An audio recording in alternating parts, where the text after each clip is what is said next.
আজি এলফাবেট চিৰ কাৰণে মই সৰুতে কৰা মোৰ আটাইতকৈ প্ৰিয় আৰ্ট বা ক্ৰাফ্টটো মই ট্ৰাই কৰিলোঁ। সেইটো হৈছে কলাজ আৰ্ট। কলাজ আৰ্টটোৰ কাৰণে চাৰ্টৰ এটা বক্স আছিলে আৰু নিউজ পেপাৰ আৰু আঠা।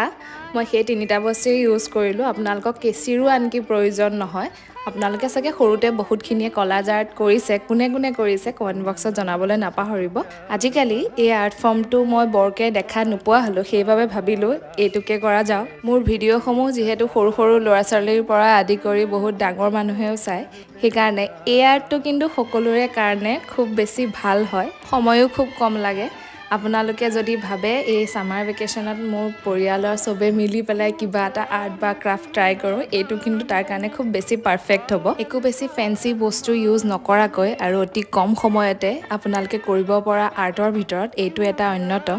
আজিৰ ভিডিঅ'টো কেনেকুৱা লাগিলে আৰু নেক্সট মই ডিৰ কাৰণে কি বনাম জনাবলৈ নাপাহৰিব।